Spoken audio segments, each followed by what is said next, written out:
안녕하십니까 구독자 여러분. 오늘은 개인택시 대리운전에 대해서 인터뷰를 한번 해보도록 하겠습니다. 먼저 대표님 본인 소개 좀 해주세요. 예, 안녕하세요. 전국국 위험운용 칼산성사 이원복입니다. 대표님, 예. 개인택시도 대리운전이 가능한가요? 예. 개인택시도 원칙적으로 대리운전이 가능합니다.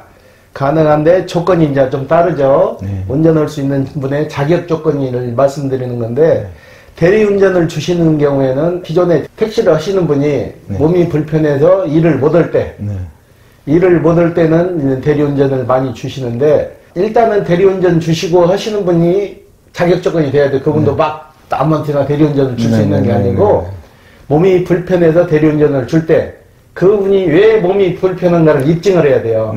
그럼 병원에서 이제 진단서가 필요겠죠. 병원에서 진단서를 뭐 3개월, 6개월, 최장 1년까지 가능하세요. 1년 후에는 다시 또 연장해서 1년은 다시 끊어야 돼요. 대리운전을 줄 때 이분이 바로 해서 연장되는 게 아니고 공백기가 좀 있다는 얘기야. 쉽게 말해서 병원에서 당신은 운전을 1년 동안 정도 못합니다 했을 때는 1년을 줄 수 있는 거고, 1년이 넘어갔을 때는 다시 신체 검사를 받으셔서 진단서가 나와야 다시 또 연장을 할 수 있다는 얘기예요. 예. 그리고 또 다른 사례는 개인 택시를 하시면서 개인 택시에 관련된 일을 하시는 분들, 쉽게 말해서 개인 택시 조합의 이사장이나 거기에서 또 대리운전을 줄 수 있는 분은 사고 처리하는 지부장들, 지부장들은 대리운전을 줄 수가 있습니다. 그리고 대리운전을 주고 나서는 다른 직업을 가져도 돼요? 다른 직업을 가질 수도 있는데 금액이 크면 안 되는 거예요. 대리운전을 줄 수가 없어요.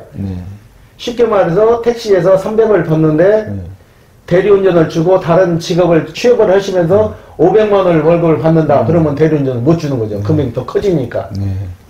그럼 대리운전을 위임받는 사람, 그 실제 운전하는 사람의 자격 조건은 어떻게 돼요?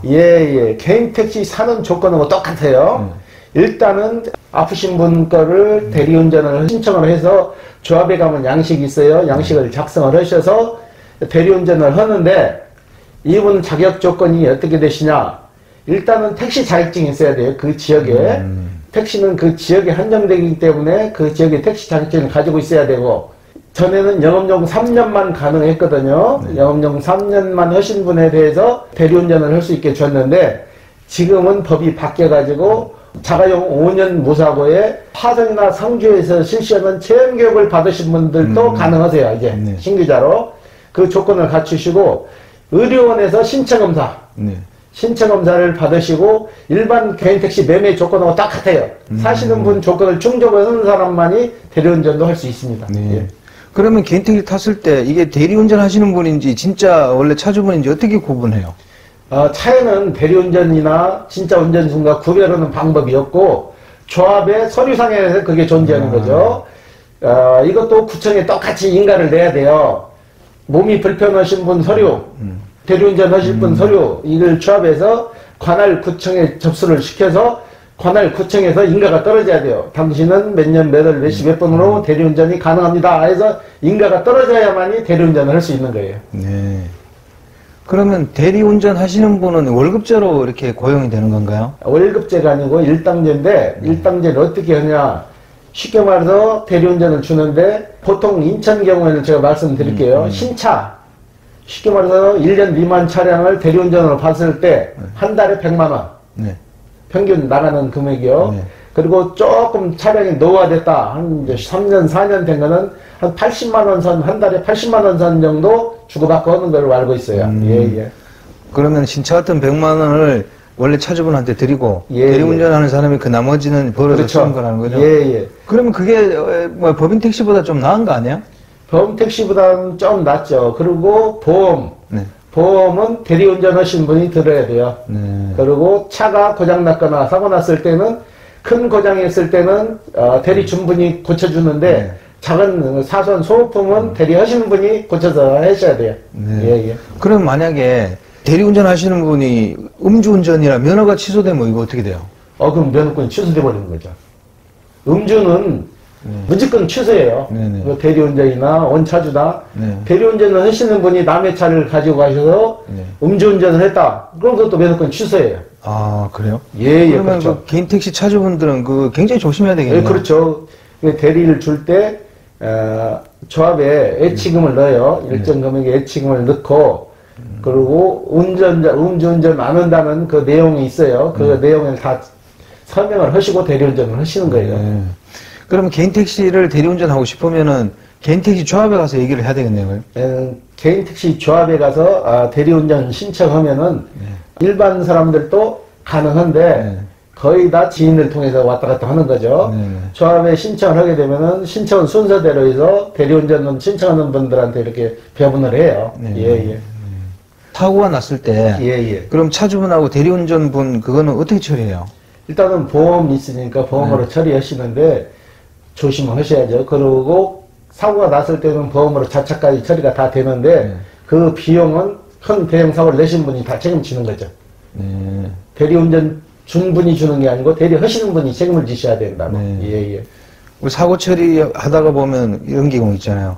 만약에 사람이 다치는 사고를 냈을 때는 실제 대리운전 하시는 분이 벌점도 먹고 그냥 다 예, 그렇죠. 건가요? 대리 준 분은 아무나 해당 사항이 없는 거죠. 네. 보험도 그분 앞으로 다시 들었기 때문에 대리 하시는 분이 다 책임을 지시는 거예요. 예, 예. 단 이제 대리운전 하시면 음주운전이 되면 그건 면허가 취소된다는 거죠. 그렇죠. 그거 제일 무서운 거죠. 예, 예. 그러면 음주운전 면허가 취소되면 택시 면허도 다 없어지는 거 아니에요? 그렇죠. 면허도 같이 소멸되는 거죠.